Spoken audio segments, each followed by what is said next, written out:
Welcome back to the channel. Hope you guys are enjoying our video content on the NAT build on the Supra. We've had heaps of you guys reach out, which is so awesome. But in today's video, there's no Supra in our garage. So find out why. Let's get stuck straight into the video.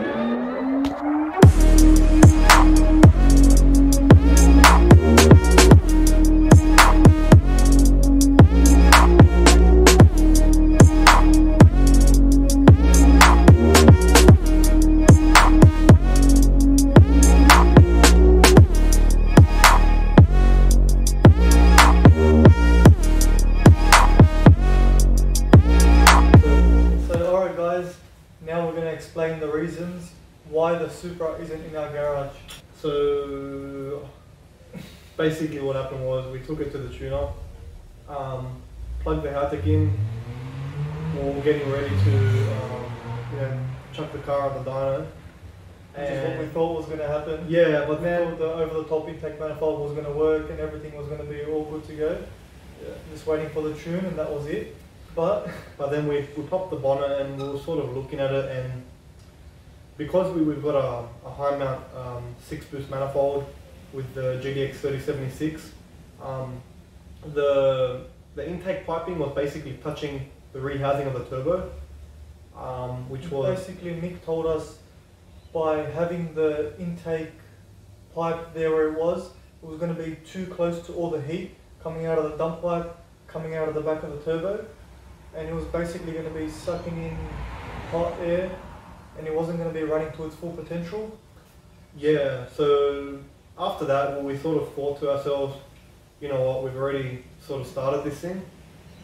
Let's just go full send. Well, let's go full send and let's buy parts that are going to be future-proofed. So we just decided, you know what, let's buy a trigger kit, crank and cam sensors, adjustable cam gears, a GT oil pump. So we thought, and with that, we also got a PRP custom R35 GDR coil kit. These are basically parts that, are future-proof forever. If we ever want to build another engine, another GE head engine, these are parts that we can use. So we thought, you know what, spend the money once, do it right. That's it. And why not? Also, Mick also explained to us that deleting the distributor is going to be better for our application anyway. It's going to be more reliable and especially at higher RPM. Yeah, high RPM and with all the boost for the NA motor. And not to mention the distributor just looks ugly as hell. And also we couldn't get an air filter onto the turbo.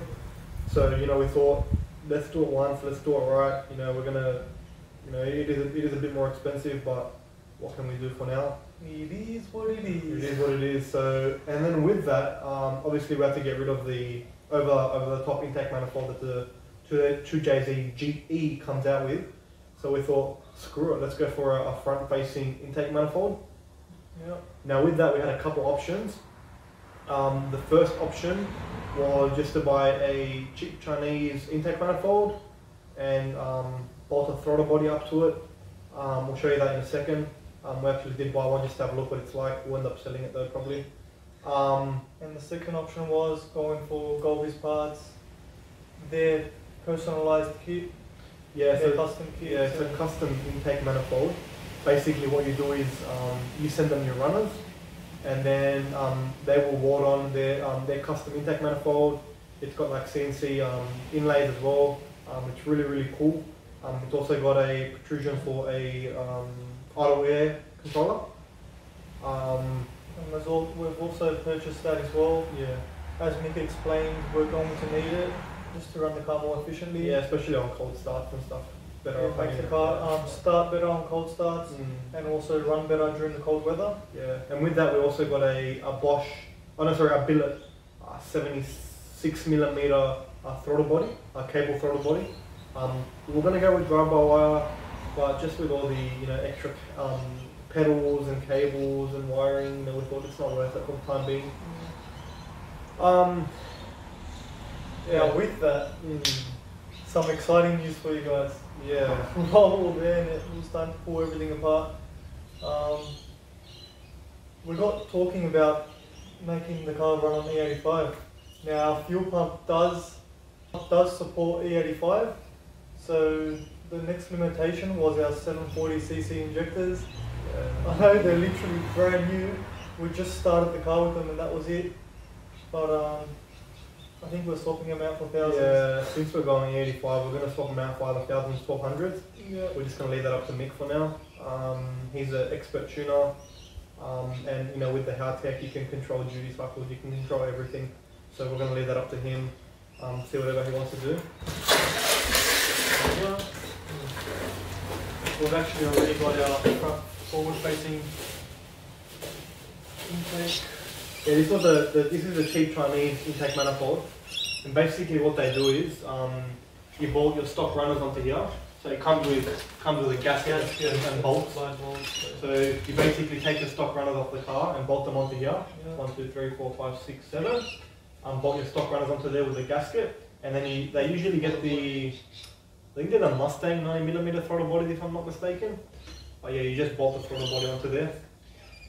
That would have been cool and all, but you know, I thought while we're ordering the parts from Golby's, yeah, and might as well just order their kit too. It is a bit more expensive, but and the thing with me is that I want to open my engine bay and have a smile on my face. And I know for a fact that if I didn't have that front-facing intake manifold and I had the stock over the top intake manifold, it just would have looked terrible, and I wouldn't have been happy with it. And as I said, we can always build a GE motor in the future. They handle massive amount of horsepower. We can always build it in the future, and these parts can all be reused. So yeah, my goal was future-proofing the car basically. And guys, that is for sale. Yeah. So whoever wants it, be sure to send us a DM or comment down below. Yeah, comment down below. Together with the injectors as well. They are 740cc injectors. They are perfect if you run your car on 98 fuel or normal gas fuel. But for E85 we had to go that extra step. Yeah, so if you want the injectors or the front-facing intake manifold, feel free to send us a DM. I'll just comment down below actually. And then we'll get into contact with you guys, so that'll be cool.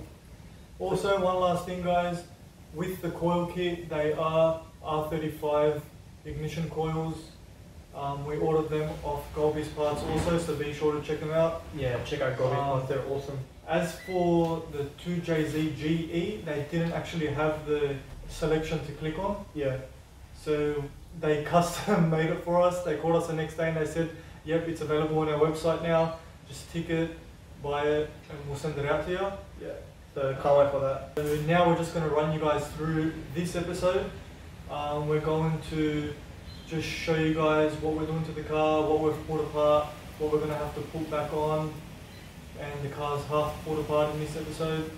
And the next episode we're going to include the tune, guys. Cool. So enjoy the rest of the video. Peace. Let's see what we have in this fragile box. So this is another box coming from Golby's parts. Open that. I've done a good job with the taping.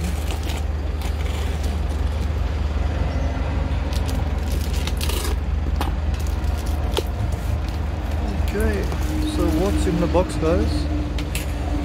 I believe this is our trigger kit. I can see some genuine Toyota parts in there too. So,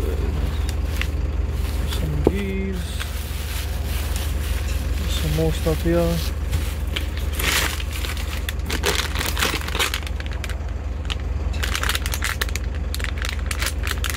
So this is the trigger kit that's come.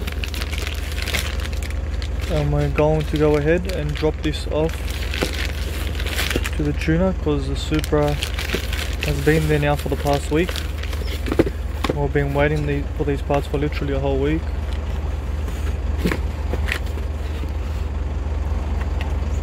So awesome. And Nick's gone ahead and also purchased, because we're deleting the distributor, he's also gone ahead and purchased a cap that sits over the distributor, as you can see here. Pretty piece. Looks like a satin black. Will make the engine bay look nice. So that's a cap that covers the distributor, and they also come with the supplied bolts there too. And this one is from Venom Automotive. So thanks guys for sending that out. So we're gonna go drop these parts off now to the tuner so we can complete our build. We just purchased off a good friend our wideband kit. As you can see there, we're going with the Haltech for our computer, standalone.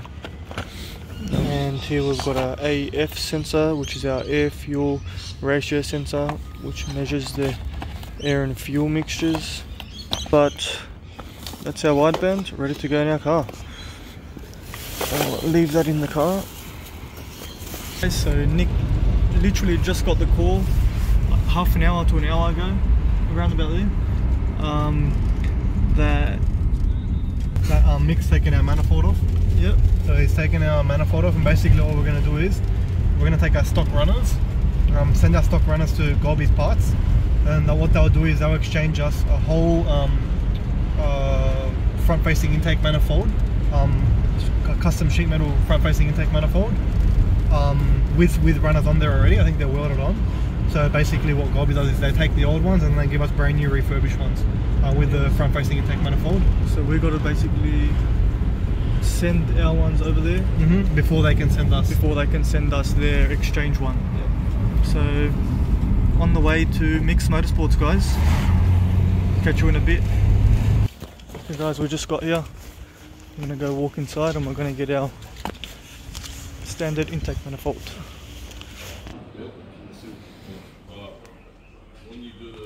Computer going with.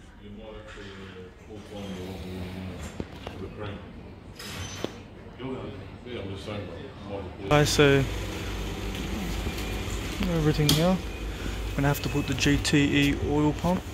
Oil pumps. Okay, so we have to put the turbo oil pump onto the car because the N8 doesn't have that one there. Big work. So that's what they send in the kit, because I send it Mick, I go, I've never done this before, but it must be the way Golby's doing it. I'll show you. Because you can either buy the lower kit or both kits. And we've got the stock intake. So we're going to send to Golby's parts, guys. Sweet.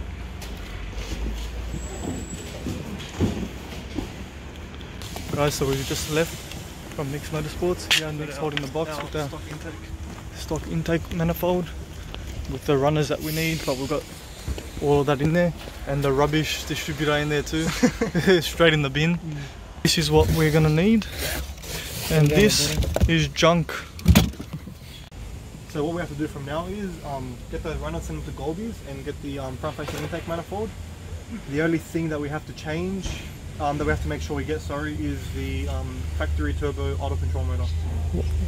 So the reason for that is so we have so we can control the idle from the Haltech. So yeah. Sweet. And we're going to go with the Haltech Elite 2500, which is what Mick recommends.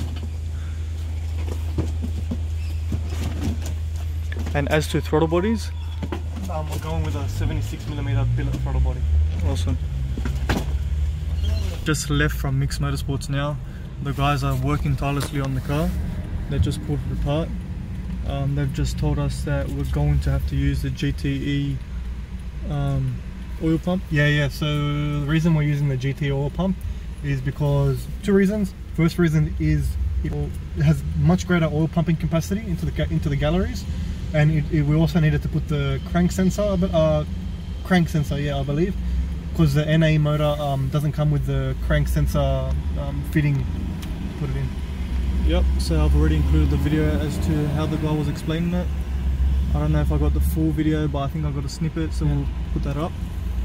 And yeah guys, the Supra is officially getting done properly. Cool. We thought we were almost over, but it's just the beginning. Almost there.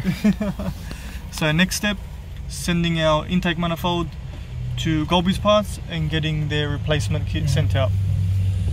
We'll get that done first thing tomorrow morning. First thing tomorrow morning, we're going to buy the intake and we'll send our one down to Golby's. Yep. And there is a C63 AMG. Of course. Yeah Is that a Supra? One more thing we forgot to mention is that we spoke with Mick about going flex fuel, and what did he recommend us, Nick? Yeah, so he basically said that the E85 is much safer for our 10:1 compression ratio of the NA motor. So we thought, fuck it, why not? We'll just go flex fuel. Do it once, do it right. Yeah, and at the end of the day, you know, knock on wood, if anything happens to our motor, all these parts we can put onto another motor as well. So it's not like money's gone to waste. Haltech supports it too. Haltech's very reliable. You know, these parts we can sell. I don't think I will never sell this car, but these parts, if we really wanted to, we could sell for near the new price. Yeah. So we've got no problems. And as we said before, Haltech also supports the flex fuel. They got their own flex fuel kit, so nothing to worry about there. Yeah, It should work all sweet. And yeah, that means more power, I'm pretty sure. it means more power. The question is, can our gearbox handle it? And can our clutch handle it? Let's Clutch find maybe, gearbox, I don't know. I do not want to change another clutch after you saw in the last video. Yeah, Fuck, you're out. that's it guys. Can't change a clutch without a hoist.